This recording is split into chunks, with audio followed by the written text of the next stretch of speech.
Hari ini kita mau belajar bersama lagi ya. Kita belajar topik yang selama ini mendasar. Topik yang sering sekali kita alami dalam kehidupan setiap daripada kita. Kayaknya setiap anak-anak Tuhan pasti pada poin tertentu dalam kehidupan pasti akan mengalami proses-proses ini. Yaitu bagaimana mereka menantikan janji Tuhan, menantikan, terus menantikan berdoa, berpuasa, melakukan semua yang mereka tahu, tapi yang dinantikan nggak kunjung-kunjung datang. Dan firman Tuhan jelas-jelas katakan di Ibrani 6 ayat 19a, kalau pengharapan itu adalah sau yang kuat dan aman bagi jiwa kita. Kalau kita tidak punya pengharapan lagi, karena persoalan kita terus tidak kunjung selesai-selesai. Lama-lama yang tadinya pengharapannya kayak baterainya full, makin hari makin turun. Sampai lama-lama pengharapan itu mulai makin kalau kayak baterai itu udah low bat gitu ya. Nah, pada saat kalau dikatakan pengharapan itu adalah sau yang kuat dan aman bagi jiwa. Jadi kalau pengharapan kita itu kondisinya sudah low bat, itu artinya apa? Jiwa kita akan mulai terombang-ambing. Jiwa kita mulai akan resah. Jiwa kita mulai susah tidur mungkin gitu ya. Mulai gak enak makan gitu kali ya. Mulai mempertanyakan, apakah janji Tuhan itu benar gak ya? Apakah jalannya harus begini enggak ya? Karena jelas-jelas di Amsal katakan, harapan yang tertunda itu menyedihkan hati. Tapi keinginan yang terpenuhi adalah pohon kehidupan. Jadi kalau harapan itu tertunda terus, hati semakin sedih. Dan kepedihan hati itu mematahkan semangat. Semangat yang patah mengeringkan tulang. Jadi kalau dari sini aja, dari ayat firman Tuhan ini aja, kita lihat bahwa pengharapan yang tertunda, yang seakan-akan gak kunjung datang kita nantikan. Lama-lama akan mempengaruhi kesehatan jiwa kita. Dan efek-efeknya ujung-ujungnya akan turun kepada mempengaruhi kesehatan jasmani kita. Ya kan? Karena kan dia mulai mengeringkan tulang katanya di situ gitu ya. Padahal sebenarnya kalau kita lihat, kenapa kok seakan-akan itu nggak terjadi, padahal kalau kita lihat dalam segala sesuatu dalam perjanjian itu selalu ada dua belah pihak. Pihak yang memberi janji dan pihak yang menerima janji. Pihak yang memberi janji itu adalah Tuhan itu sendiri. Dan kita tahu dengan jelas, dengan pasti bahwa Tuhan itu seperti 1 Tesalonika 5 ayat 24 mengatakan, Ia yang memanggil kamu adalah setia. 2 Timotius 2 ayat 13. Kelihatan gak ya? Aku sengaja kasih ayatnya banyak supaya jangan dibilang nanti itu katanya ciber gitu. Kita belajar jangan kata orang, tapi kita mulai belajar apa kata firman gitu kan ya. Di 2 Timotius 2 ayat 13 dikatakan apa? Jika kita tidak setia, dia tetap setia. Jadi bukan ketidaksetiaan kita yang membatalkan seluruh perjanjian Tuhan gitu. Karena pada saat kita tidak setia pun dia tetap setia, karena apa? Karena dia tidak dapat menyangkal dirinya. Jadi kalau dia udah berjanji, di firman Tuhan katakan dia berjanji, dia akan melakukan begini, itu dia akan tetap lakukan. Karena apa? Dia berjanji terhadap dirinya sendiri. Allah bukanlah manusia sehingga ia berdusta. Ia bukan anak manusia sehingga ia menyesal. Masakan ia berfirman dan tidak melakukannya, atau berbicara dan tidak menepatinya. Jadi kalau dengan ayat-ayat firman Tuhan mengatakan demikian, kita sudah sama-sama yakin dan pasti bahwa Tuhan Allah kita itu adalah Tuhan Allah yang punya integritas. Bahwa apa? Kalau dia udah janji dia akan tepati. Dia bukan manusia yang bisa bolak-balik dan menyesal atau berdusta. Jadi kalau misalnya sekarang dari pihak Tuhan tidak ada halangan untuk dia bisa memenuhi janji dalam kehidupan kita, tapi kenapa kenyataannya banyak sekali janji-janji itu tidak terjadi dalam kehidupan kita? Segala yang dia janjiin itu nggak tergenapi atau tertunda. Kenapa itu? Setelah berapa lama gitu, pengalaman ini bukan hanya aku dengar kalau setiap kali pergi ke luar gitu ya, istilahnya orang minta konseling, istilahnya kan juga mereka tanya gitu. Kenapa ya ibu, kenapa saya mengalami begini-begini padahal Tuhan janji kepada saya gini-gini. Tapi ini pun juga menjadi salah satu yang saya pun gumuli juga gitu beberapa waktu lamanya gitu kan. Sampai pada satu titik aku bertanya-tanya gitu, Tuhan, kalau Engkau adalah Allah yang setia, bahwa Engkau itu tidak akan memungkiri janjimu. Bahkan dikatakan pada saat aku gak setia, Engkau setia. Dan firman Tuhan katakan lagi bahwa dia adalah yang pihak yang terkuat dan aku yang lemah. Firman Tuhan kan bilang gini kan, kalau misalnya orang berjalan gitu kan, yang kuat wajib menanggung yang lemah. Dia yang kuat, dia wajib menanggung aku kan istilahnya. Jadi kayaknya di mana ya Tuhan? Di mana kita miss-nya? Kenapa kok seakan-akan kita gak melihat itu setiap hari? Nah, akhirnya tiba-tiba Tuhan ingatkan aku gitu. Bahwa seakan-akan janji itu tertunda atau tidak terpenuhi karena apa? Karena satu, kita tidak mengerti. Kita tidak mengerti, kita tidak punya pengertian. Kalau kita lihat di Matius 13 ayat 19. Kepada setiap orang yang mendengar firman tentang kerajaan sorga, tapi tidak mengertinya. Datanglah si jahat dan merampas yang ditaburkan dalam hati orang itu. Itulah benih yang ditaburkan di pinggir jalan. Kayaknya parabel ini kita udah sering dengar ya. Bahkan ini cerita sekolah minggu kayaknya gitu kan ya. Kita udah sering dengar. Tapi permasalahannya adalah bukan berapa banyak kali kita dengar. Tapi seberapa yang kita mengerti. Kalau kita baca ayat ini lagi, aku pun sering baca ini dan bahkan dari dulu sekolah minggu ya diceritain gitu. Aku sering dengar ini gitu. Tapi sampai berapa waktu yang lalu tiba-tiba pas lagi baca ini aku kaget sendiri gitu. Tiba-tiba kata-kata tetapi tidak mengertinya ini lompat gitu. Oh my gosh, ternyata apa? Ternyata ketidakmengertian kita itu yang merampas janji Tuhan dalam kehidupan kita tuh kita tidak terpenuhi. Kenapa? Karena itu seperti benih yang ditaburin di pinggir jalan. Kalau kita sebagai petani mungkin ya, atau orang yang suka nanam-nanam gitu kan ya. Kayaknya kita ngerti lah, kita nggak mungkin taburin bibit benih itu di pinggir jalan gitu kan. Kenapa? Karena itu cuma buang-buang, nggak menghasilkan gitu. Kenapa? Karena bibit itu tidak akan punya kesempatan untuk dia berakar, dia bertumbuh, apalagi menghasilkan buah. Jadi kalau kita duduk diam berjam-jam atau dengerin berkali-kali berulang-ulang, istilahnya mungkin kita ketawa, oh lucu ya, lucu itu istilah ceritanya gitu. Atau misalnya seru ya kalau dia bawain. Tapi kalau kita tidak ngerti konteksnya, kita nggak ngerti maksudnya. Itu sama aja seperti apa? Pada saat kita bercermin, kita lihat-lihat rupa kita di cermin, habis gitu kita pergi dan kita lupa udah nggak ingat lagi tadi itu seperti apa gitu. Jadi tidak menghasilkan buah sama sekali dalam kehidupan kita. Kita boleh baca ulang-ulang, kita boleh dengar ulang-ulang, tapi kita tidak mengerti, tidak menghasilkan buah apa-apa dalam kehidupan kita. Jadi, lalu ini kita aku ajak teman-teman untuk kita mulai kritis dan belajar ya, intinya ya. Maka itu aku keluarin banyak sekali ayat-ayat dan aku welcome teman-teman nanti setelah pulang cari lagi sendiri, tulis sendiri list di bawahnya ditambahin gitu ya. Mengapa mengerti atau punya pengertian itu sangat penting? Kenapa? Karena satu, supaya kita mengenal Tuhan dan mengetahui rahasia Allah yaitu Kristus. Ada di Kolose 2 ayat 2b. Bahkan Amsal 9 ayat 10 mengatakan, dan mengenal yang maha kudus adalah pengertian. Jadi kita bisa mengenal yang maha kudus itu karena adanya pengertian. Tanpa pengertian kita tidak bisa mengenal yang maha kudus itu gitu. Tanpa pengertian kita nggak bisa mengetahui apa yang menjadi rahasia Allah yaitu Kristus itu sendiri. Tanpa pengertian kita tidak bisa mengenal yang benar dan kita berada di dalam yang benar. Karena kita nggak ngerti sama sekali. Jadi hanya dengan pengertian hal-hal yang Tuhan janjikan dalam kehidupan kita ini bisa terlaksana dan terjadi. Lalu untuk apa lagi kita punya pengertian? Kenapa pengertian itu begitu penting? Dan kenapa pengertian ini adalah salah satu kunci untuk kita bisa masuk dalam rancangan dan rencana Tuhan dalam kehidupan kita. Karena dengan pengertian kita dapat mengetahui kehendak Tuhan yang sempurna tadi ya. Di Kolose 1 ayat 9 sampai 12. Untuk mengetahui kehendak Tuhan yang sempurna. Sehingga apa? Sehingga hidup kita layak di hadapannya berkenan kepadanya dalam segala hal. Dengan punya pengertian, hidup kita itu bisa memberi buah dan dalam segala pekerjaan yang baik.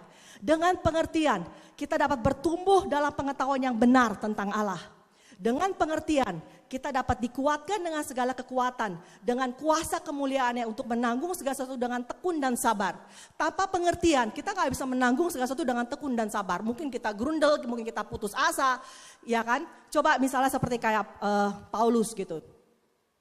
Tanpa pengertian, tanpa dia tahu pengharapan apa yang terkandung dalam panggilan Kristus dalam kehidupannya.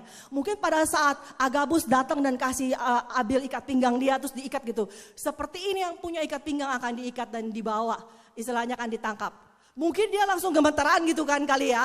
Istilahnya gitu loh, waduh aku udah capek-capek beritain firman, udah sampai kapalnya karam, dipagut ular, sampai dicambuk dan segala macam. Kok sekarang buntut-buntutnya aku mau dipenjara gitu, nanti firman Tuhan beritainnya gimana gitu kan. Kalau tanpa pengertian, dia akan berpikir seperti itu. Dan pada saat di setiap kota, setiap orang dengan bisikan roh, nanti teman-teman buka sendiri di firman Tuhan dan pelajari ya. Pada saat Paulus itu, pada saat itu di setiap kota loh. Di mana Paulus pergi, dengan bisikan roh, jemaat itu datang kepada Paulus dan memohon sama dia, sampai nangis-nangis loh, untuk gak pergi ke Yerusalem. Karena mereka bilang, kalau kamu pergi ke Yerusalem, Roh Kudus tuh memberitahu bahwa kamu akan ditangkap dan dipenjara. Kalau dia gak punya pengertian dan dia tahu isi hati Tuhan, kehendak Tuhan dalam kehidupan dia, dia bakalan, ya betul juga ya. Udah nabi yang ngomong, udah gitu setiap kota semua orang pada ngomongin, berarti benar. Aku gak boleh pergi ke Yerusalem. Padahal di ayat bawahnya, kalau kita baca seterusnya, itu Tuhan bilang kuatkan dan teguhkan hatimu karena aku mengutus engkau ke Yerusalem. Karena ternyata memang panggilan Paulus itu untuk pergi ke Yerusalem. Karena apa? Karena dengan melalui itu dia akan memenuhi panggilan dalam kehidupan dia. Janji Tuhan dalam kehidupan dia yaitu apa? Dia akan berdiri di hadapan para raja-raja. Pada saat pertama kali Paulus ditangkap Tuhan melalui Ananias. Kan dikatakan bahwa orang ini, aku akan memilih orang ini dan mengutus orang ini. Dia akan sampai berdiri di hadapan para raja-raja untuk memberitakan firman Tuhan. Tapi dia akan menderita banyak sengsara bagi namaku. Jadi untuk Paulus bisa sampai masuk dalam janji Tuhan dalam kehidupan dia, supaya terpenuhi dan tergenapi, dia harus punya pengertian panggilan dia apa, isi hati Tuhan dalam kehidupan apa. Sampai dia bukan dengan letih lesu kabur karena begitu banyaknya pernyataan-pernyataan, tapi dia malah lari, tetap jalani dan dibilang kenapa kalian menangis dan membuat hatiku sedih. Dengan pengertian, karena dia tahu pengharapan apa yang terkandung. Dengan pengertian juga kita bisa dalam menjalani proses kehidupan. Bisa dengan tekun dan sabar dan mengucap syukur kepada Bapa tanpa mengerti kenapa ini kita jalani. Tanpa mengerti mengapa proses ini terjadi. Kita nggak akan bisa berjalan sembari mengucap syukur dan tetap memuliakan Bapa di surga. Dan firman Tuhan katakan, pada saat kita mengucap syukur, pada saat hati kita bersuka di dalam Dia, Dia akan memberikan apa yang menjadi kehendak hati kita. Lalu, mengapa pengertian itu sangat-sangat penting? Dan kita harus mengejar pengertian itu, karena firman Tuhan bilang apa? Mintalah hikmat, kejarlah pengertian. Kenapa harus kita kejar pengertian? Karena menurut Filipi 1 ayat 10, Filipi 1 ayat 10 mengatakan, sehingga kamu dapat memilih apa yang baik. Dengan kita punya pengertian, dengan kita mengerti, kita bisa memilih apa yang baik. Supaya kamu suci dan tidak bercacat menjelang hari Kristus. Nah, kalau kita lihat di sini, ini di bawahnya ya, aku sengaja masukin kayak gini. Mazmur 119 ayat 130 mengatakan, bila tersingkap firman-Mu itu memberi terang, memberi pengertian kepada orang bodoh. Lalu di Yeremia 4 ayat 22. Ini kayaknya ayat yang nggak begitu populer gitu kan ya, tapi aku suka gitu karena ini membuat kita berpikir. Di sini Yeremia 4:22 mengatakan gini, sungguh bodohlah umatku itu, mereka tidak mengenal aku. Mereka adalah anak-anak tolol dan tidak mempunyai pengertian. Mereka pintar untuk berbuat jahat, tapi untuk berbuat baik mereka tidak tahu. Jadi jika kita tidak punya pengertian itu membuat kita tanpa pengertian membuat kita jadi orang bodoh. Dan dengan kebodohan, kita tidak, firman Tuhan katakan, kita tidak tahu untuk bagaimana berbuat baik. Jadi dengan beberapa contoh-contoh yang aku cari di firman Tuhan ini ya, aku berharap teman-teman mulai melihat, oh iya benar ya, kenapa poinnya pengertian itu sangat penting gitu. Lalu di Amsal 19 ayat 8b, siapa berpegang pada pengertian mendapat kebahagiaan. Itu so pasti ya, dari tadi di atas kita juga udah lihat itu. Efeknya pasti begitu. Setelah kita tahu bahwa pengertian itu sangat-sangat penting dalam kehidupan kita. Dan maka itu kita harus uber pengertian itu. Kita harus bisa dapat mengerti dan punya pengertian. Bagaimana caranya untuk kita dapat mempunyai pengertian? Satu, poinnya adalah kita mengerti dulu bahwa kita perlu. Kalau kita berasa tidak perlu, kita nggak akan menguber itu. Kalau aku nggak berasa perlu, aku nggak berasa perlu belajar, aku nggak berasa perlu mau tahu gitu loh. Aku nggak, apalagi nguber-nguber dan belajar untuk gimana caranya bikin ini, belajar bikin itu gitu istilahnya gitu kan. Kenapa? Nggak berasa perlu. Jadi setelah kita menyadari, kenapa tadi apa kita pelajarin, kegunaan apa kita tahu supaya kita punya pengertian gunanya dalam kehidupan kita, supaya kita merasa perlu, supaya kita menghargai itu. Setelah kita tahu kita perlu, kedua yang kita lakukan adalah minta. Karena firman Tuhan katakan, minta maka akan diberi. Kadang-kadang gak dapat apa-apa karena gak minta. Jadi Bapak itu adalah Bapak yang baik. Kita minta. Dan luar biasanya lagi berdasarkan Yesaya 11 ayat 2, Roh Tuhan ada padanya, roh hikmat dan pengertian. Jadi pengertian itu adalah roh. Jadi seperti roh hikmat, pengertian pun roh. Jadi kita bisa minta, bisa diimpartasi karena itu roh. Dan juga memang kita harus belajar ya, due diligence juga gitu ya. Tapi ini adalah roh dan kita bisa minta itu. Mazmur 119 ayat 73 69 ya. Tanganmu yang menjadikan aku dan membentuk aku. Berilah aku pengertian supaya aku dapat belajar perintah-perintahmu. Biarlah teriakku sampai ke hadapanmu ya Tuhan. Berilah aku pengertian sesuai dengan firman-Mu. Ini pemazmur mengajarkan kita untuk apa? Untuk kita minta.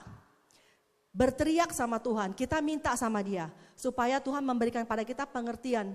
Supaya kita bisa belajar firman Dia. Supaya kita bisa mengerti firman Dia, bisa mengenal Dia. Dan bisa tahu rahasia-rahasia terkandung dalam Kristus. Lalu setelah kita minta, kita dapat gitu kan ya. Dan biasanya semua kan yang kita dapat bentuknya benih gitu.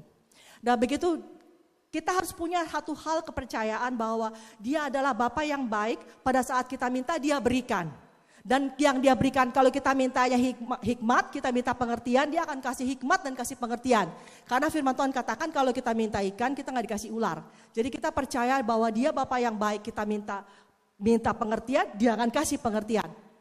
Nah setelah kita dapat pengertian itu dalam kehidupan kita dengan iman, kita terima dengan iman.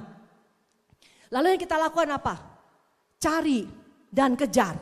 Seperti apa cari dan kejarnya? Seperti Amsal 2:3 katakan, ya jikalau engkau berseru kepada pengertian dan menunjukkan suaramu kepada kepandaian, jikalau engkau mencarinya seperti mencari perak. Kita udah ngerti nih ya, kalau kita cari duit gitu kan ya, cari segala macam. Nah itu carinya gak boleh lebih kurang dari itu. Seperti mencari perak dan mengejarnya seperti mengejar harta terpendam, maka kita akan mendapat pengertian itu. Jadi setelah banyak kali kita tidak mengerti karena tidak kita mengerti, kita tidak memperoleh karena kita tidak mengerti. Lalu salah satunya lagi, janji Tuhan itu tertunda dalam kehidupan kita atau tidak terpenuhi. Bukan hanya kita tidak mengerti, kalau tadi kita poin 1 tidak mengerti, sekarang kita udah belajar minta pengertian dan istilahnya kita berjalan dalam pengertian. Lalu poin kedua adalah apa? Salah mengerti. Jadi pertama tadi tidak mengerti gitu ya. Kedua, salah mengerti atau salah menafsirkan. Kalau kita lihat di firman Tuhan di Matius 16, kemungkinan gak ada salah pengertian, salah mengerti. Kita lihat contohnya, semua ada di firman Tuhan contohnya. Kalau di Matius 16 ayat 5 sampai 12, itu pada waktu murid-murid Yesus menyeberang danau, mereka lupa membawa roti. Yesus berkata kepada mereka, berjaga-jagalah dan waspadalah terhadap ragi orang Farisi dan Saduki. Maka mereka berpikir seorang kepada yang lain dan berkata, itu dikatakannya karena kita tidak membawa roti. Dan ketika Yesus mengetahui apa yang mereka perbincangkan, ia berkata, mengapa kamu memperbincangkan soal tidak ada roti? Hai orang-orang yang kurang percaya, belum juga kamu mengerti? Tidak kamu ingat lagi akan 5 roti untuk 5.000 orang itu dan berapa bakul roti kamu kumpulkan kemudian? Ataupun akan 7 roti untuk 4.000 orang itu dan berapa bakul kamu kumpulkan kemudian? Bagaimana mungkin kamu tidak mengerti bahwa bukan roti yang kumaksudkan? Aku berkata kepadamu, waspadalah terhadap ragi orang Farisi dan Saduki. Ketika itu barulah mereka mengerti bahwa bukan maksudnya supaya mereka waspada terhadap ragi roti, melainkan terhadap ajaran orang Farisi dan Saduki. Jadi kalau kita lihat contoh dan cerita dari firman Tuhan ini gitu ya, ada gak kemungkinan kita baca firman Tuhan, kita bacanya A, terus kita tafsirinnya B. Kadang-kadang juga suka gitu kan ya, kalau kita ngomong sama temen atau segala macam gitu kan. Nanti tiba-tiba kita dengar lagi, loh kok dia ngomongnya gitu? Enggak, bukan maksudnya gue ngomong gitu, tapi dia tangkapnya dia pikir kita ngomongnya begitu gitu kan ya. Karena itu apa? Karena itu selective hearing. Jadi kita tuh kadang-kadang mendengar seperti apa kita mau dengar. Kadang-kadang kita mendengar dengan ada filternya sendiri yang bagaimana caranya dan apa yang kita mau tahu dan kita dengar. Kita baca firman Tuhan pun kadang-kadang kita udah punya kacamata kita sendiri dalam membaca. Kita udah punya konsep sendiri dalam kita membaca. Jadi kita membaca bukannya oh Roh Kudus, aku buka hatiku dan pikiranku, ajari aku, berikan padaku pengertian. Tapi kita membaca firman Tuhan untuk membetulkan dan mencari pembenaran dan pembuktian dari apa yang udah kita bikin konsep di kepala kita. Jadi kita baca itu cuma cari bukti-bukti doang ini. Oh iya ini betul. Memang begini maunya, memang begitu maunya gitu. Jadi makanya itu bisa terjadi seperti kayak gini gitu. Tuhan Yesus ngomongnya soal apa, mereka nangkepnya apa. Dan juga bisa juga terjadi karena apa? Karena kita melihat sesuatu dan kita mendengar sesuatu itu berdasarkan lensa yang kita sudah punya. Yaitu apa? Yaitu mungkin didikan masa kecil, cara kita berpikir, pola pikir kita. Itu menentukan pada saat kita baca, kita udah punya konsep, kita udah punya pola pikir sendiri. Pola pikir yang dibentuk dari apa? Dibentuk dari misalnya bagaimana cara kita dibesarkan di keluarga. Pola pikir misalnya pendidikan kita gitu kan ya. Lalu pola pikir seperti apa lagi? Oh, pola pikir tentang pengalaman-pengalaman kita yang sudah-sudah mungkin. Ya kan? Oh, kalau begini nih aku pengalamannya gini gitu. Jadi kita menempatkan pengalaman kita di atas daripada pengenalan akan firman Tuhan dan pengertian firman Tuhan. Semua kita bawa dan kita sesuaikan dengan konsep kita. Bahkan Tuhan pun istilahnya kita sesuaikan dengan konsep kita. Tuhan itu menurut saya tuh begini gitu. Kalau kita kadang-kadang sebagai orang Kristen kita suka ledek-ledekin orang gitu ya. Kamu nyembah berhala gitu ya. Kamu bukan nyembah Tuhan gitu. Tapi kadang-kadang tanpa sadar kita pun juga menyembah Tuhan image buatan kita sendiri di kepala kita. Tuhan yang menurut kita itu Tuhan, tapi yang sebenarnya bukan begitu. Tapi menurut kita, menurut kacamata kita, menurut pandangan kita. Jadinya konsep salah mengerti itu sering sekali banyak terjadi. Dan jika kita salah mengerti otomatis janjinya gak terpenuhi dong ya. Kenapa? Karena dia janjinya gak begitu kok gitu kan. Kita yang bikin sendiri gitu kan ya. Menurut kita akan begini padahal belum tentu begitu gitu. Nah, jadi segala sesuatu balik lagi firman Tuhan katakan. Segala sesuatu harus diuji 1 Tesalonika 5 ayat 19-21. Terutama jika istilahnya berhubungan dengan apa? Hasil doa misalnya gitu ya. Misalnya prophetic word gitu kan, nubuatan pribadi, nubuatan dari orang-orang, itu semua wajib kita uji. Enggak kita terima mentah-mentah, karena apa? Karena yang menerima itu masih manusia dan masih ada filternya. Jadi yang kita terima itu orang itu terima, karena apa? Karena segala sesuatu yang dari Tuhan itu mengandung 3 unsur ya. Ini kayaknya teman-teman yang ikut kelas prophetic land sudah pada ngerti. Cuman aku ulangin aja sedikit di sini ya. Pada saat kita menerima revelation, menerima pemahyuan dari Tuhan. Apakah itu hasil doa, hasil perenungan. Misalnya, aku dengar Tuhan berkata misalnya begitu ya. Itu selalu mengandung 3 unsur. Satu apa? Pewahyuan itu sendiri. Lalu apa? Pentafsiran dan pengaplikasian. Jadi karena Tuhan itu memakai vesselnya manusia, dia selalu kerjasama dengan manusia, dan manusia itu tidak ada yang sempurna. Firman Tuhan katakan kita melihat sebagian, kita mendengar sebagian. Jadi nggak ada yang sempurna. Jadi karena itu semua wajib diuji. Karena itu katakan ujilah segala sesuatu. Ya kan, jangan anggap rendah nubuatan, tapi ujilah segala sesuatu. Jadi kalau kita tidak menguji, berarti itu tidak sesuai dengan firman Tuhan. Malah Tuhan itu istilahnya tidak disenangkan dengan kita tidak menguji. Intinya gitu kan ya. Nah, jadi pas lagi manusia itu mendapat inspirasi misalnya gitu, mendapat firman Tuhan atau mendapat pewahyuan. Begitu dia dapat itu, begitu dia lihat maupun itu penggambaran kah, itu image kah, itu misalnya lukisan atau misalnya open vision sekalian misalnya kayak begitu gitu kan, film atau whatever. Dengar mau dari jelas nggak jelas, dari suara kecil, suara sampai yang kayak menggeledek pun istilahnya intinya seperti itu, ada kayaknya audible gitu ya. Itu semua wajib diuji. Karena apa? Karena itu melalui dari manusia itu sendiri.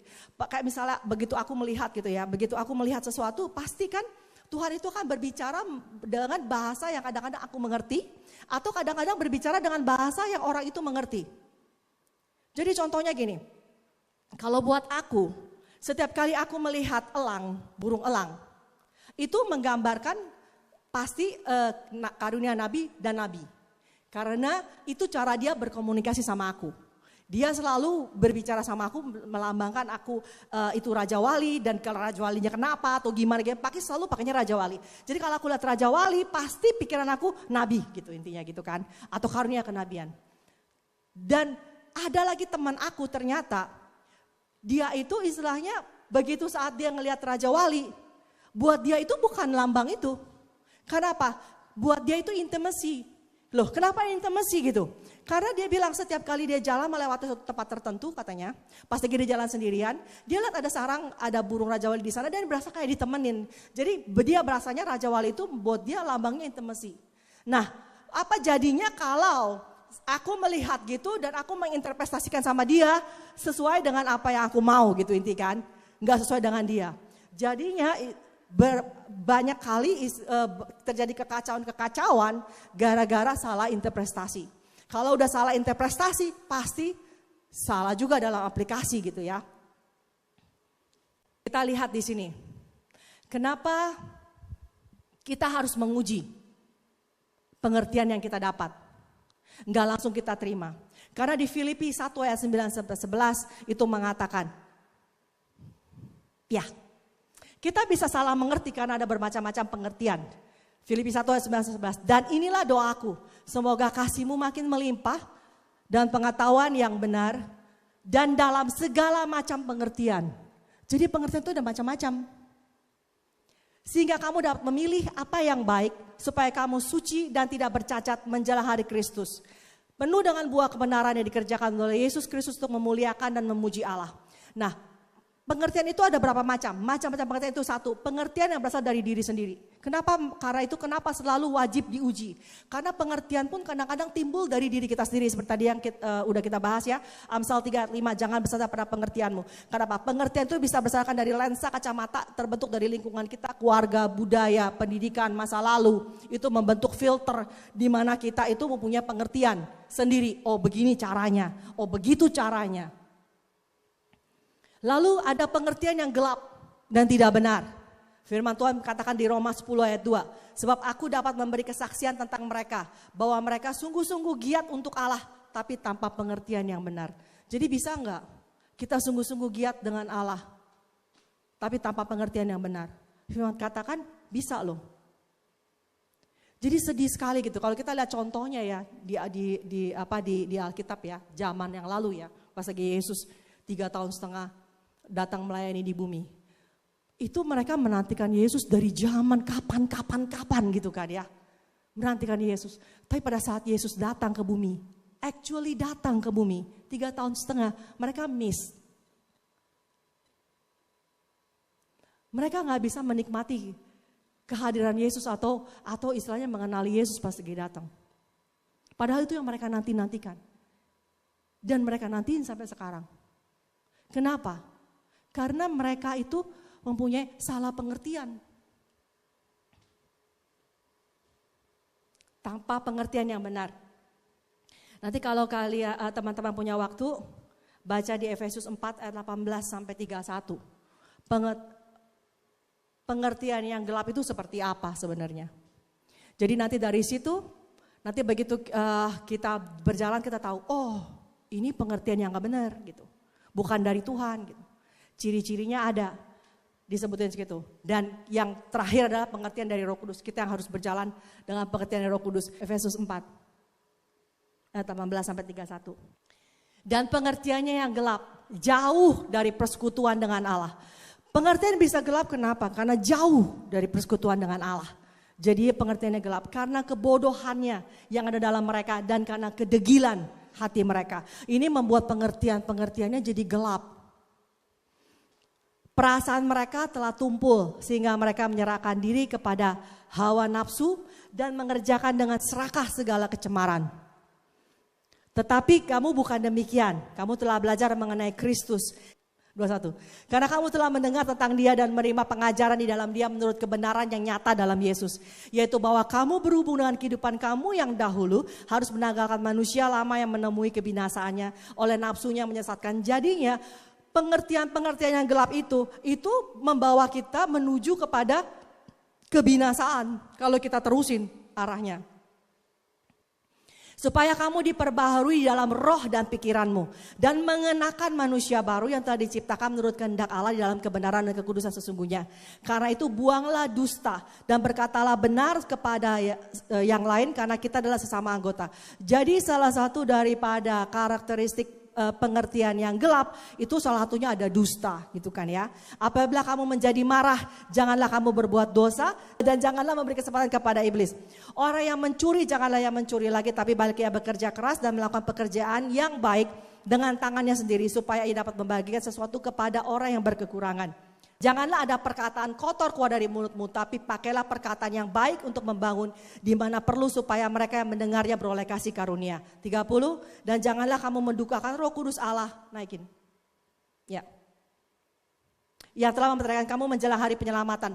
Nah, jadi pengertian yang gelap itu mengandung ini. Segala kepahitan, segala kegeraman, kemarahan, pertikaian, dan fitnah hendaklah dibuang dari antara kamu. Demikian pula segala kejahatan. Jadi kalau lensanya ada hal seperti kayak begini yang tertanam dalam hati kita misalnya kan. Cara kita melihat memandang ada tersembunyi hal-hal seperti kayak gini.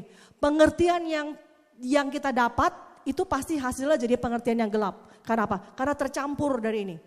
Karena kan yang dari hati keluar gitu kan ya. Jadi kalau di dalamnya ada kegeraman, kepahitan, kemarahan, pertikaian, fitnah. Pengertian yang kita dapat pun terkontaminasi dari ini semua. Jadi makanya itu pengertian itu menjadi pengertian yang gelap. Tapi hendaklah kamu ramah seorang terhadap yang lain. Penuh kasih mesra dan saling mengampuni sebagaimana Allah dalam Kristus telah mengampuni kamu. Sekarang kita udah lihat gitu kan ya. Satu, kenapa janji Tuhan dalam kehidupan seakan-akan tidak terpenuhi? Karena satu, tidak mengerti.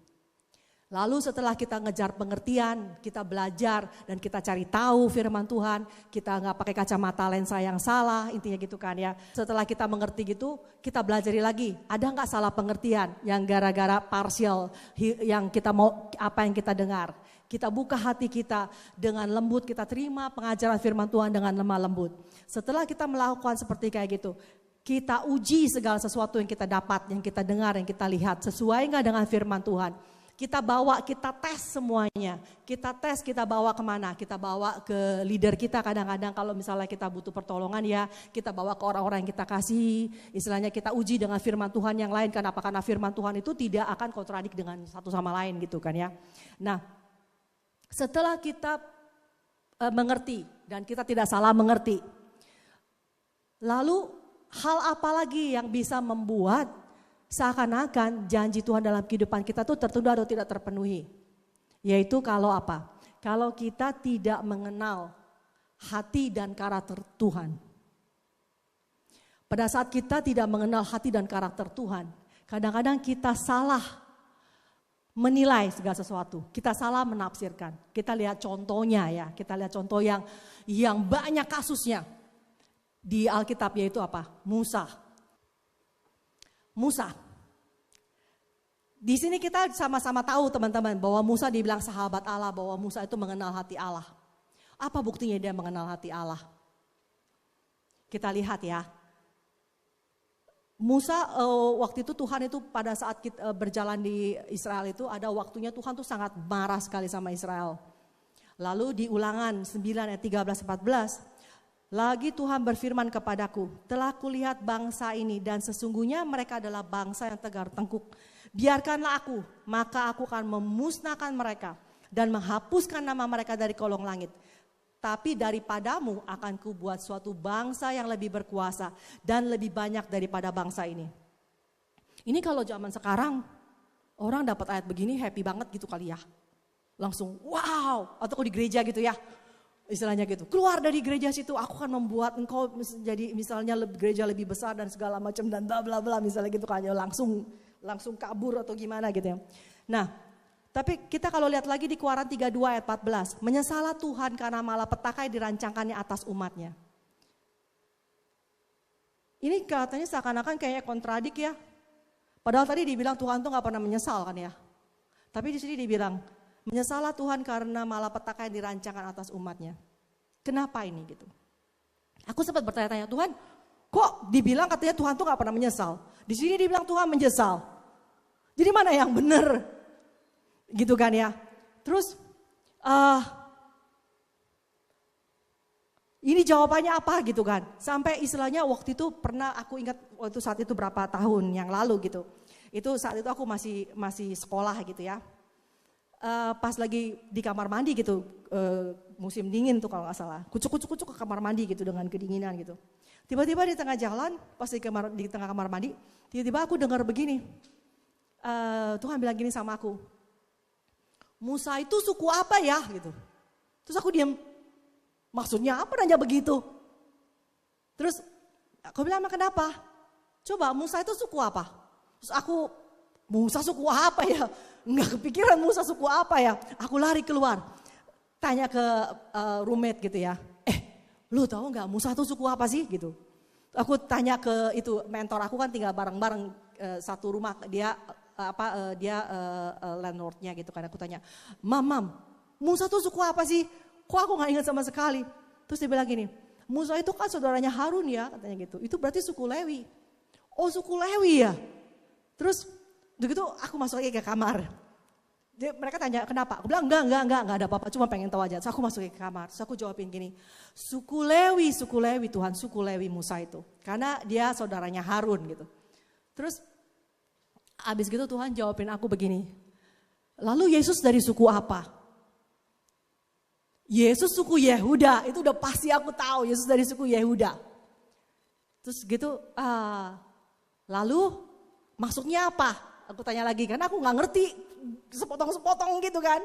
Jadi maksudnya apa gitu, Musa, Lewi, Yesus, Yehuda. Terus dia bilang gini, lalu waktu itu pas lagi aku bilang sama Musa istilahnya mau musnahin bangsa Israel dan membangun bangsa yang besar dari Musa.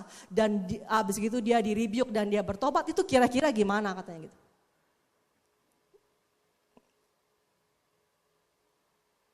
Terus aku bilang maksudnya apa?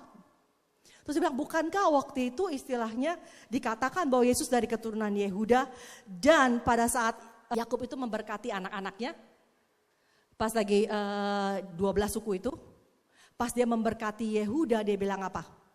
Tongkat kerajaan tidak akan beranjak dari Yehuda atau lambang pemerintahan dari antara kakinya sampai dia datang yang berhak atasnya, maka kepadanya akan takluk bangsa-bangsa.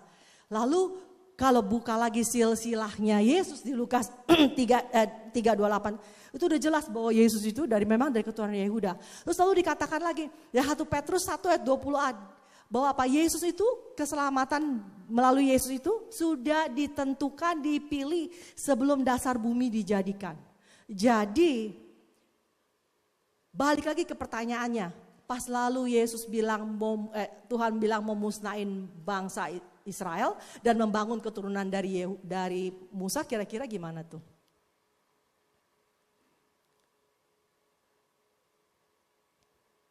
Kira-kira gimana teman-teman?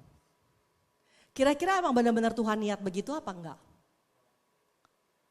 Enggak. Karena dia udah ditetapin.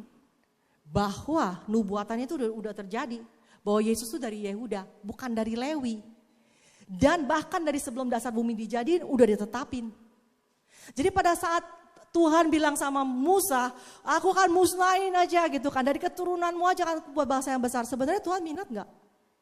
Nah sekarang kalau pertanyaannya lagi, kalau Tuhan itu gak minat ngelakuin kayak gitu. Lah kenapa juga dia ngomong gitu sama Musa? Kenapa juga dia kasih nubuatan gitu sama Musa? Tujuannya apa? Karena sometimes dalam kehidupan kita, kalau kita dengar sesuatu dari Tuhan, atau kita dapat nubuatan, atau misalnya Tuhan janji apa segala macam, kadang-kadang itu bisa jadi bukannya dia mau kasih tahu destiny kita, tapi dia itu mau reveal hati kita. Dia mau menguji hati kita. Dia mau kita melihat hati kita, karena dia kan bisa lihat hati kita selalu, tapi kan kita nggak bisa lihat hati kita gitu kan.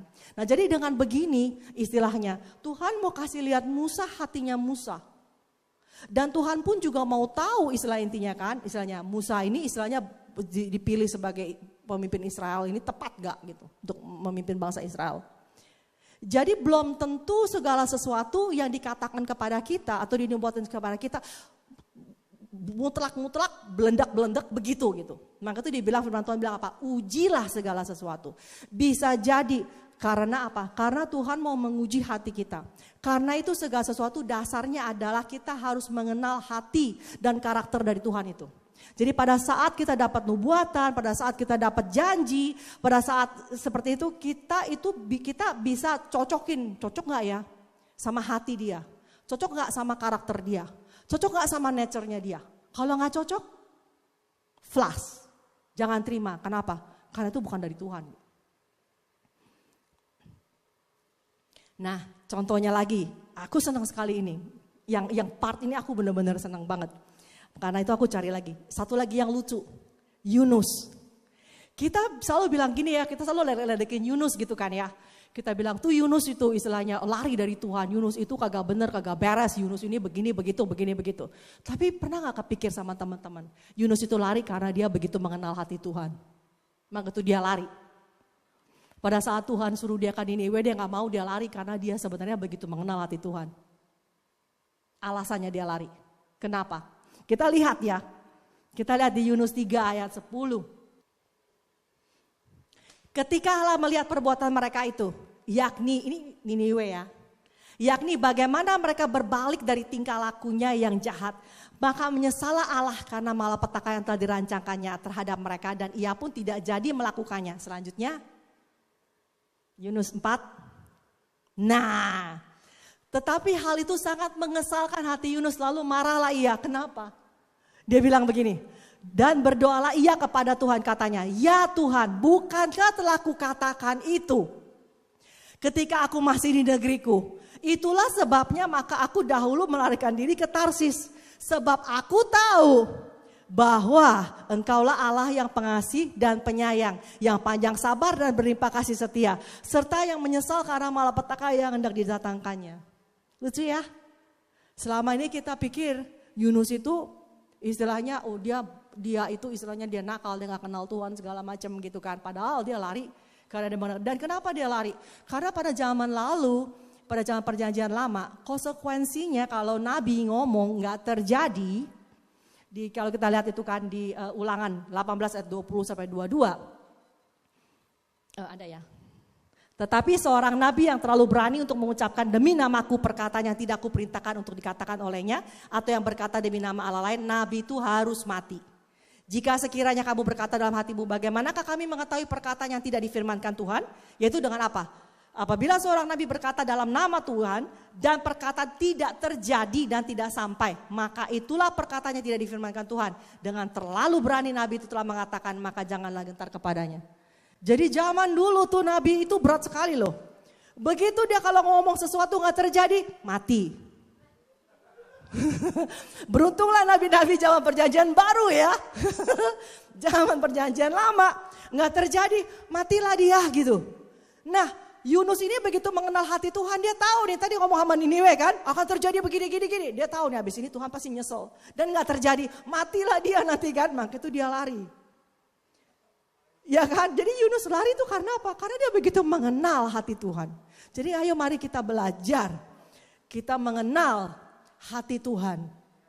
Kita kenal hati Tuhan kita. Jadi apapun yang misalnya Tuhan katakan begini, Tuhan katakan begitu istilahnya gitu kan.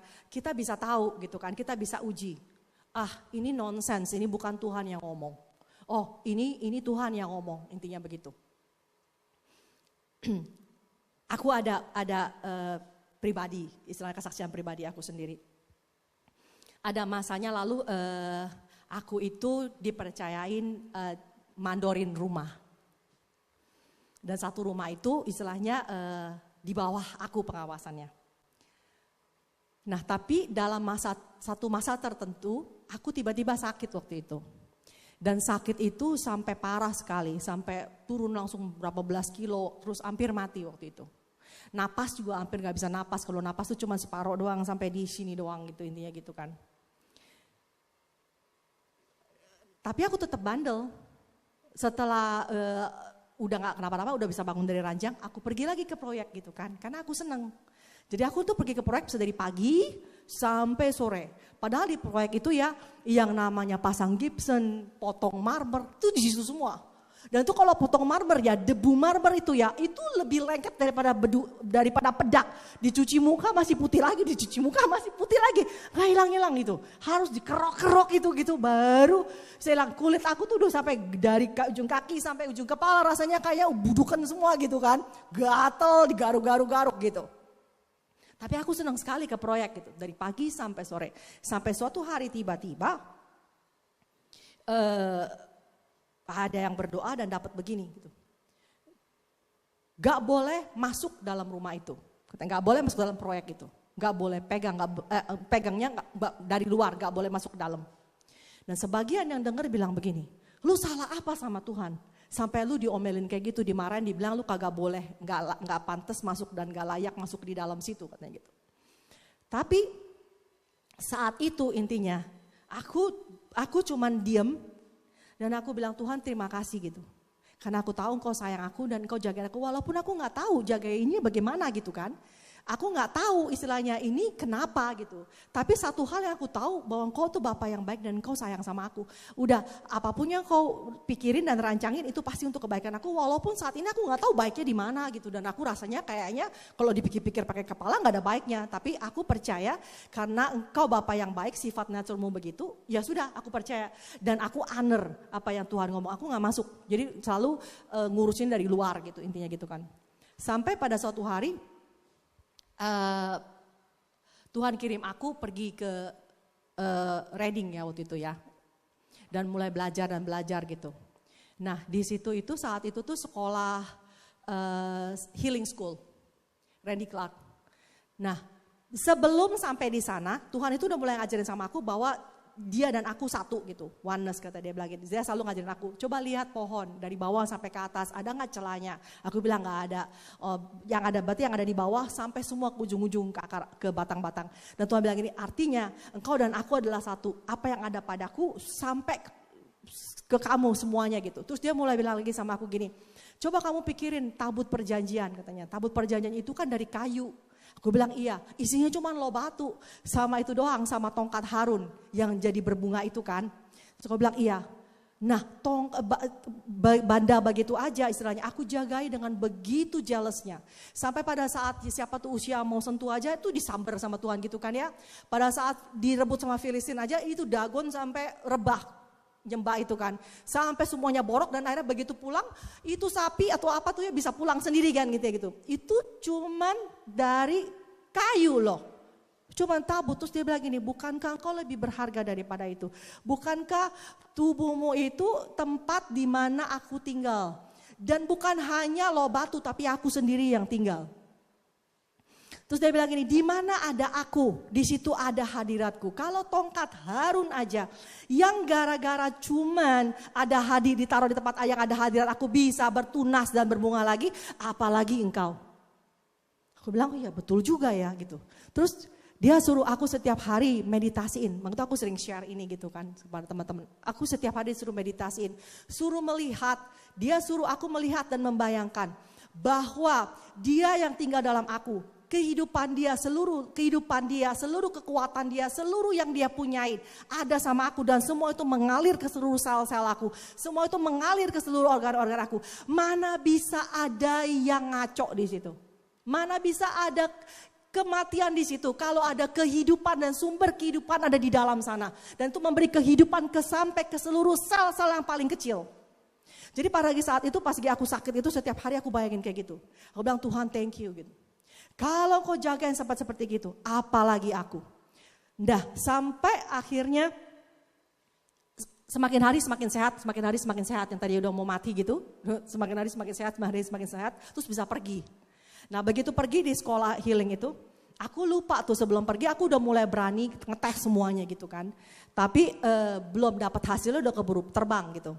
Dan sampai di sana hari sekolah itu, hari pertama lupa, hari kedua lupa gitu kan. Happy banget di situ kan. Nah sampai pada hari ternyata itu dia itu ada impartasi. Aku tuh udah seneng banget gitu istilahnya. Dapat impartasi gitu kan ya. Happy banget gitu. Dan aku tuh duduk paling depan. Itu didapat dari ngantri jam 5 pagi di depan sama teman aku yang nganterin. Tapi ternyata Randy Clark itu punya ini sendiri, punya regulation sendiri. Dia bilang gini, sekarang waktunya impartasi gitu ya, tapi yang tidak merasakan apa-apa, yang belum ada manifestasi apa-apa dalam tubuhnya tidak boleh maju ya. Gitu. Yang boleh maju ke depan, cuman yang sudah merasakan manifestasi di tubuhnya katanya gitu. Entahkah itu tingling, entahkah itu panas katanya, entahkah itu apapun, tapi pokoknya Tuhan udah bekerja, kalau enggak tidak boleh maju. Aku tuh udah paling depan, cuma 2 langkah lagi udah di depan dia gitu kan. Terus itu udah bilang gini, dan karena tempatnya ini kecil katanya, dan yang datang kan banyak banget dari negara-negara lain. Nanti begitu kalau kalian merasakan ada manifestasi, tapi ini udah penuh, tetap saja tinggal di tempat. Dan waktu gue gitu, ini udah susah-susah gitu kan, dari Indonesia jauh-jauh, dan perlu lagi intinya gitu kan, didoain gitu kan. Nah tapi pada saat itu aku memutuskan, aku bilang Tuhan, kalau sampai aku gak merasakan sesuatu apapun, aku akan tetap diam di situ karena aku akan menghargai Engkau dan aku akan menghargai hamba-Mu. Aku di situ saja walaupun aku perlu. Aku akan berdiri di situ dan gak maju walaupun tuh cuma 2 langkah udah di depan mukanya dia gitu. Nah begitu aku memutuskan begitu, tiba-tiba semua kan lagi hening gitu ya. Semua lagi nungguin tingling-tingling atau whatever gitu. Nah pada saat mereka lagi tungguin kayak gitu, aku juga lagi nungguin kan, sunyi senyap. Mungkin kalau itu jatuh jarum jatuh kedengeran gitu, karena semuanya lagi konsentrasi gitu, pengen ngerasain gitu kan, ada manifestasi dalam tubuh mereka. Tiba-tiba pas aku berdiri, aku bisa berasa Tuhan itu kan kasih kita mata penglihatan gitu kan ya. Mata Tuhan ada di mana-mana katanya gitu kan. Jadi mata Tuhan, mata rohani kita pun ada di mana-mana. Jadi aku bisa merasa dari mata belakang sini, aku bisa ngeliat di pojok sana itu ada yang berdiri dan besar. Tiba-tiba dari sana lari dia, terbang sekenceng-kencengnya dan tabrak aku. Jadi aku masih berdiri begini, dia tabrak di sini dan aku jadi muter teriak sekenceng-kencengnya sampai gubrak gitu kan. Nah begitu gubrak begitu kan, ketabrak gitu, sakitnya minta ampun. Siapa bilang istilahnya manifestasi dari Tuhan kadang-kadang anointing atau jamahan Tuhan kadang-kadang kagak ada rasanya, kagak sakit, cuma sepoi-sepoi. Itu sakit banget, Bo. Sampai teriak sekenceng-kencengnya gitu karena kayak ditabrak, mungkin bisa biru kali kalau dilihat gitu. Nah setelah itu aku lari ke depan. Begitu lari depan kan akhirnya sama si Randy Clark ditumpangin tangan gitu kan ya. Setelah itu besokannya tiba-tiba Tuhan ingetin gini, hasil tesnya lupa gitu. Terus aku keluar dari ruangan, itu hari terakhir udah. Aku keluar dari ruangan, aku WA-in mbak aku. Tolong suruh supir ke rumah sakit dong ambil hasil tesnya semua. Nanti habis itu fotoin semua, kirim. Dia bilang, oh ya oke gitu. Jadi menunggu, aku keluar dari ruangan, gak dengerin lagi yang lagi di dalam gitu. Terus aku lihat itu penjaga toko, terus aku samperin dia. Boleh gak doain aku gitu. Nah penjaga tokonya, oh boleh. Dia pegang, terus dia tiba-tiba pas doain dia bilang gini, hidup kamu itu istilahnya penuh dengan testimoni. Kamu harus siap-siap istilahnya testimoni, siapin dari yang panjang dan pendek dan segala macam kata gitu. Karena hidup kamu tuh penuh dengan testimoni. Terus begitu dia ngomong kayak gitu, aku udah gubrak jatuh di lantai gitu kan. Nah pada saat aku di lantai itu, tiba-tiba aku dengar suara jelas sekali. Suara itu bilang gini, cancer free. Terus aku bilang gini, Tuhan, thank you ya buat cancer free. Nggak tahu apa-apa, pokoknya dia bilang gitu, aku thank you aja. Thank you Lord for cancer free. Terus dia bilang dyslexia free. Thank you Lord, thank you. Karena aku tadi nggak bisa baca-baca, tumpuk semua nggak karu-karuan. Dia bilang free, oh thank you Lord free. Terus aku bangun dari lantai. Begitu aku bangun dari lantai, terus nggak lama kemudian WA aku masuk semua tuh dokumennya, tong gitu. Aku buka lihat, hasilnya apa tuh? Hasilnya kalau mendasarkan hasilnya itu cancer. Jadi gitu aku baca, kok hasilnya begini gitu kan? Dan kayaknya udah jelek banget lagi hasilnya gitu. Tapi aku dengar cancer free. Jadi mana yang aku mau percaya? Fakta di depan mata kah? Atau apa yang dia bilang itu gitu? Nah gitu aku bawa itu, aku masuk ke dalam, istilahnya gitu. Aku ketawa-ketawa, aku bilang sama Tom Jones, aku bilang, Sir, aku dapat hasil begini nih, tapi aku dengar aku cancer free loh. Terus dia ketawa, terus dia tuh pakai tangan, iya kamu cancer free gitu. Terus pas hari Sabtu gitu ketemu sama Chris Gore juga. Aku bilang ini, Sir, aku dapat hasil gini, tapi aku cancer free. Terus dia bilang, iya kamu cancer free zone. Dia bilang, iya thank you. Habis gitu, aku udah masuk ke dalam healing room, ketemu teman-teman di sana, udah gak bisa ngomong apa-apa, cuma ketawa-ketawa doang. Coba, tahu nggak? Gue dapat laporan begini, tapi udah ketawa cekikik, kasih tahu lihat laporan, sampai mereka lihat ini orang gila atau gimana gitu. Saking udah terlalu happy gitu, karena aku tahu bahwa yang benar, yang aku dapat ini benar gitu. Aku tuh cancer free ini cuman fakta yang harus berubah sesuai dengan apa yang Tuhan ngomong aja gitu. Nah, tapi poinnya kenapa aku cerita kayak gini? Poinnya adalah satu, pada saat aku terima begitu hasil itu, satu hal yang buat aku lebih bersyukur dan buat aku nangis, bukan karena kata-kata kansernya, tapi karena hasil kansernya itu aku tahu waktu itu dia gak kasih aku masuk. Gara-gara kalau aku masuk waktu itu setiap hari masih dari pagi sampai sore, praksein proyek kayak begitu. Mungkin belum School of Healing aku udah lewat duluan gitu karena paru-parunya udah nggak tahan sampai ditungguin sampai terjadi School of Healing itu gitu. Dan aku orangnya rada bandel gitu. Kadang-kadang sometimes dalam kehidupan aku, kadang-kadang Tuhan suka kasih yang kayak begitu-begitu. Bukan karena apa-apa, karena kadang-kadang aku bandel, aku dibilangin sekali gitu, terus masa sih gitu, masa sih gitu.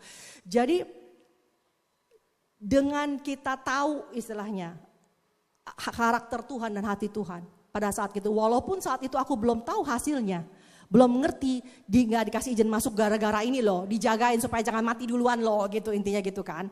Aku nggak tahu, tapi dengan tahu istilah dan mengerti hati dia dan pikiran dia, kita dalam menjalannya itu nggak letih lesu, nggak kecewa, nggak pahit, dan nggak gerundel gitu istilah gitu. Karena kita tahu hati dia gitu. Jadi betapa penting kita belajar dan mengenal hati Tuhan buat kita itu apa. Hati dia itu buat kita itu sebagai Bapa yang baik itu seperti apa gitu. Jadi dalam kita menjalani kehidupan kita itu kita bisa punya pengertian yang benar. Bukan pengertian yang gelap. Tapi pengertian yang benar yang membuat kita bisa punya pengharapan akan masa depan yang cerah di dalam dia. Setelah kalau kita tadi salah mengerti, salah menafsir, nggak bisa mengenal hati Bapa, nggak ngerti baca hati dia, otomatis akhirnya yang kita ambil tindakan adalah salah tindakan. Karena kita salah menginterpretasikannya, kita salah melihat, kita salah mendengar. Jadi akhirnya tindakan yang kita ambil pun salah. Nah, kalau tindakan yang kita ambil salah, akibatnya apa yang menjadi rancangan Tuhan dalam kehidupan kita, destiny kita nggak tercapai. Kenapa? Karena bukan Tuhan itu nggak setia, bukan Tuhan itu nggak sanggup, tapi karena kita salah ambil tindakan. Langkahnya salah, tapi luar biasanya adalah lagi seperti sekarang kita tahu itu kan ada GPS ya. Kita salah ambil tindakan pun, kita salah belok pun, dia menghitung ulang, terus begitu sampai terjadi. Kenapa? Karena dia Allah yang sanggup. Dia tahu dari permulaan, yang aku paling seneng yang selalu dia kasih tahu bahwa apa? Dari sebelum lahir pun dia sudah tahu kita, dari sebelum ada satu hari pun tindakan kita, kitab kita tuh sudah penuh ditulisin sama dia. Walaupun belum ada satu hari pun, impian dia untuk kita, kitab kita tuh udah dia tuh dengan penuh impian dia tulisin semua. Dan mungkin kalau Bapak di dunia kita itu punya impian sama kita, mungkin kita nggak bisa tercapai, tapi Bapak di surga berbeda. Karena apa? Karena dia punya kemampuan, dia punya kesanggupan, dia punya segala sesuatu yang kita perlukan, yang dia udah tanam dalam kehidupan kita sampai apapun yang dia rancangkan dalam kehidupan kita itu bisa terjadi dan tercapai. Kalau kita lihat salah tindakan, kita ambil contohnya di ayat firman Tuhan ya. Kita lihat ini di Daniel 2 ayat 31. Mimpi Raja Nebukadnezar tentang patung yang tinggi besar, berkilauan kepalanya dari emas tua. Ini yang mimpi raja, yang raja sendiri yang mimpi ya. Yang tafsirin Daniel. Itulah mimpi Tuanku dan sekarang maknanya akan kami katakan kepada Tuanku Raja. Ya Tuanku Raja, Raja segala raja yang kepadanya Allah semesta langit telah diberikan kerajaan, kekuasaan, kekuatan dan kemuliaan. Dan yang dalam tangannya telah diserahkan anak-anak manusia dimanapun mereka berada, binatang-binatang di padang dan burung di udara, dan yang dibuatnya menjadi kuasa atas semuanya. Tuankulah kepala dari emas itu. Mimpinya benar dari Tuhan. Karena Tuhan mau kasih tahu bahwa Nebukadnezar itu adalah raja yang berkuasa. Nanti di bawah dia makin lama makin kecil gitu kan kekuasaannya. Tapi Nebukadnezar itu seperti yang kepala emasnya itu. Yang tafsirin Daniel. Tafsirnya juga betul. Tapi kita lihat Daniel 31 ayat 5b, ayat 6. Raja Nebukadnezar membuat patung emas dan menyuruh semua orang sujud menyembah patung tersebut. Yang tidak menyembah akan dilemparkan ke dalam perapian yang menyala-nyala. Revelationnya betul, pewahyuannya betul. Berupa mimpinya kan, revelation kan, itu betul. Yang tafsirin pun Daniel betul. Tapi kenapa tindakannya salah? Tadi kan kita bilang kan, selalu ada 3 kan. Ada pewahyuan, ada interpretasinya, dan ada aplikasinya. Nah ini aplikasinya salah, kenapa? Tidak menutup kemungkinan walaupun yang kita dapat benar dari Tuhan. Interpretasinya pun benar dari Tuhan. Tapi bisa jadi tindakan setelah itu aplikasinya salah. Kenapa? Karena balik lagi dengan kacamata dan pengertian dari yang terima pewahyuan itu. Seperti kayak Nebukadnezar. Menurut dia, istilahnya intinya dengan kesombongan dia, dengan pride-nya dia, dengan ketidakmengertian dia, karena dia juga menyembah berhala dan juga buat patung, ya berarti buat patung yang setinggi-tingginya, besar-besarnya, dan semua orang suruh sujud menyembah gitu. Jadinya, bisa jadi juga dalam kehidupan kita istilahnya, kita tungguin, janji Tuhan gak terjadi dalam kehidupan kita, mungkin saja bukan salah janjinya, bukan salah interpretasinya, sekarang kacamatanya udah mengerti gitu, udah betul. Tapi tindakan selanjutnya yang kita ambil itu salah. Karena sesuai dengan mungkin masa lalu kita, whatever yang kita alami dalam kehidupan kita. Nah contoh yang benar tuh kalau kita lihat di sini adalah Yusuf, sama kan ya, dia mimpi juga. Tapi kan dengan apa yang dia dapat itu Yusuf itu malah bisa mengkasih makan, memelihara seluruh Mesir dan seluruh bangsa yang kelaparan. Janji itu juga memerlukan proses untuk pengenapannya, dan kadang-kadang janji itu dalam berupa bibit. Artinya apa? Artinya ada ruang untuk pertumbuhan. Pengertian pun ada ruang untuk pertumbuhan. Kita semakin hari semakin mengerti, kita semakin hari semakin dewasa. Pada saat kita waktu masih kecil kita mengerti seperti anak-anak, waktu kita balita kita mengerti sebagai balita, waktu dewasa kita mengerti seperti orang dewasa. Karena itu kita perlu kasih kesempatan untuk perjalanan dan proses dalam kehidupan kita. Kita tutup dengan doa. Di sini ini doa yang dulu selalu aku sering setiap hari selalu aku berdoa. Kalau kita lihat macam-macam doa ya, doa itu ada doa syafaat, itu pakar ibu doa di situ. Benar nggak Sofi? Ada doa syafaat, ada doa apa lagi? Doa pribadi, ya. Apa lagi? Ada doa apa lagi? Hah? Doa apa? Apa? Doa korporat, ya. Tapi ada lagi satu jenis doa, yaitu doa mendoakan ayat-ayat firman. Doa mendoakan scripture. Jadi kita berdoa memakai ayat firman Tuhan. Nah, aku masih ingat dulu, selalu aku berdoa ini untuk pertumbuhan rohani. Dulu gak ada yang ngajarin, dan juga dulu itu gak ada yang mentorin. Gak tahu bagaimana cara berdoa. Sampai kalau berdoa dimenitin di segala macam gitu kan. Nah sampai waktunya dapat doa ini gitu. Dan setiap hari aku berdoa ini waktu itu. Sampai tiba-tiba tanpa sadar manifestasi kuasa Tuhan, manifestasi power dari Tuhan dan manifestasi dari karunia-karunia itu jalan dalam kehidupan aku. Nah, kita tutup dengan ini ya. Boleh nggak aku ajak teman-teman semua kita berdoa rame-rame. Kita berdoa, doa pertumbuhan rohani, kita baca bareng-bareng dan kita tutup. Aku minta kita bangkit berdiri, kita berdoa. Tapi kita berdoanya, kita baca dari sini rame-rame gitu ya. Kita berdoa ya. Allah dari Tuhanku Yesus Kristus Bapa yang mulia. Aku berdoa kiranya Engkau dan senantiasa mengaruniakan roh hikmat dan wahyu untuk mengenal Engkau dengan benar. Dan supaya Engkau menjadikan mata hatiku, pengertianku terang. Sehingga aku senantiasa mengerti pengharapan apakah yang terkandung dalam panggilan-Mu. Betapa kayanya warisan yang Kau tentukan di dalam orang-orang kudus. Dan betapa dahsyatnya kuasa-Mu bagi aku yang percaya. Sesuai dengan kekuatan kuasa-Mu yang Kau kerjakan di dalam Kristus ketika Kau membangkitkan Dia dari antara orang mati dan mendudukan Dia di sebelah kanan-Mu di surga. Jauh lebih tinggi dari segala pemerintah dan penguasa dan kekuasaan dan kerajaan dan tiap-tiap nama yang dapat disebut. Bukan hanya di mana ini saja, melainkan juga di masa yang akan datang. Dan segala sesuatu telah Engkau letakkan di bawah kaki-Mu dan telah memberikan Yesus kepada jemaat sebagai kepala dari segala yang ada. Jemaat yang adalah tubuhnya, yaitu kepenuhan Dia yang memenuhi semua dan segala sesuatu. Bapa dari Tuhanku Yesus Kristus, yang daripadanya seluruh keluarga yang di surga dan di bumi diberi nama. Aku berdoa, kiranya Engkau menurut kekayaan kemuliaan-Mu, menguatkan dan meneguhkan manusia batini aku, oleh Roh Kudus-Mu. Sehingga oleh imanku Kristus dapat senantiasa tinggal di dalam aku. Dan aku berakar serta berdasar di dalam kasih. Supaya bersama-sama dengan segala orang kudus, aku dapat memahami betapa lebarnya dan panjangnya dan tingginya dan dalamnya kasih Kristus. Dan dapat mengenal kasih itu sekalipun ia melampaui segala pengetahuan. Supaya aku senantiasa dipenuhi dengan seluruh kepenuhan Allah. Bagi Dialah yang dapat melakukan jauh lebih banyak dari yang kita doakan atau pikirkan. Seperti yang ternyata dari kuasa yang bekerja dalam kita. Bagi Dialah kemuliaan di dalam jemaat dan di dalam Kristus Yesus turun-temurun sampai selamanya.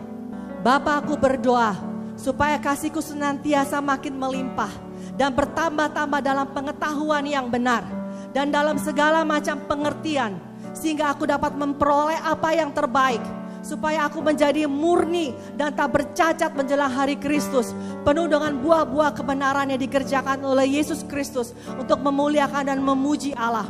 Bapa, aku berdoa supaya aku senantiasa dipenuhi dengan pengetahuan akan kehendak-Mu di dalam seluruh hikmat dan pengertian rohani, sehingga hidupku layak di hadapan-Mu dan sepenuhnya berkenan kepadamu, menghasilkan buah dalam segala pekerjaan yang baik dan bertumbuh dalam pengetahuan yang benar tentang Allah, dan dikuatkan dengan segala kekuatan oleh kuasa kemuliaan-Mu untuk menanggung segala sesuatu dengan tekun dan sabar, mengucap syukur dengan sukacita kepadamu. Bapa yang melayakkan aku dapat bagian dalam apa ditentukan untuk orang-orang kudus dalam kerajaan terang. Bapa, aku berdoa kiranya Engkau senantiasa menjadikan aku semakin bertambah-tambah dan berkelimpahan dalam kasih seorang terhadap yang lain dan terhadap semua orang, supaya Engkau membuat hatiku tidak bercacat dan kudus di hadapan-Mu, Allah dan Bapa, pada waktu kedatangan Yesus Kristus Tuhan dengan semua orang kudusnya. Bapa, aku berdoa kiranya Engkau senantiasa menjadikan aku layak bagi panggilan-Mu dan dengan kekuatan-Mu memenuhi segala kehendak-Ku untuk berbuat baik dan menyempurnakan juga segala pekerjaan imanku dengan kuasa-Mu, sehingga nama Yesus Kristus Tuhan dimuliakan di dalam aku dan aku di dalam Dia, menurut kasih karunia-Mu Allahku dan Tuhan Yesus Kristus. Aku mengucap syukur kepadamu Bapa, atas segala kasih karunia yang telah kau anugerahkan kepadaku melalui Kristus Yesus. Sehingga aku boleh diperkaya dalam segala hal oleh-Mu. Dalam segala macam perkataan dan segala macam pengetahuan. Sesuai dengan kesaksian tentang Kristus yang telah diteguhkan di dalam aku. Sehingga aku tidak kekurangan suatu karunia pun. Sementara aku menantikan pernyataan Tuhanku Yesus Kristus. Yang akan meneguhkan aku sampai pada kesudahannya. Supaya aku tidak bercacat pada hari Tuhanku Yesus Kristus. Tuhan, aku kiranya Engkau senantiasa mengaruniakan kepada hamba-Mu ini. Supaya dengan segala keberanian aku dapat memberitakan firman-Mu. Dengan mengulurkan tangan-Mu untuk menyembuhkan orang. Dan tanda-tanda heran dan mujizat boleh terjadi dalam nama Yesus Kristus hamba-Mu yang kudus itu. Semua katakan amin. Thank you. Oh, tadi lupa ya satu hal ya. Hasilnya tadi setelah dengar kata cancer free, seminggu kemudian tiba-tiba pas lagi jalan di rumah, itu dalam pertama kalinya dalam setahun, tiba-tiba aku bisa bernafas dengan lega. Tarik nafas sekali, oh kok lepas ya, tadi selama ini sampai di sini doang. Tarik nafas kedua, loh kok lepas ya, sampai berkali-kali. Akhirnya saat itu juga aku memutuskan minta tolong sama mertuanya Jan Johnson. Karena dia akan kerja di hospital situ gitu ya. Untuk akhirnya tes ulang semua. Nah pada saat tes ulang, nunggu 2 minggu untuk hasilnya. Dan hasilnya ternyata setelah itu cancer free. Dan aku waktu itu masih ingat bawa ke Chris Gore gitu ya, kasih lihat, sir, nih hasil yang lalu, nih hasil yang sekarang. Terus lalu dia bawa aku seret-seret aku ke Bill Johnson gitu kan, Pastor Bill katanya, nih lihat, ini hasilnya lalu begini loh. Tapi setelah seminggu berdua hasilnya jadi begini loh. Terus Pastor Bill ngomong kemana-mana, semua jemaatnya dipanggil-panggil. kamu tahu nggak itu seru sekali. Ini cancer free loh, dibawa-bawa hasilnya sama Pastor Bill, dikasih lihat ke orang-orang, ini cancer free. Tuhan kita itu luar biasa, Dia setia. Kita ketemu selanjutnya untuk lanjutin yang selanjutnya. Thank you so much, God bless you.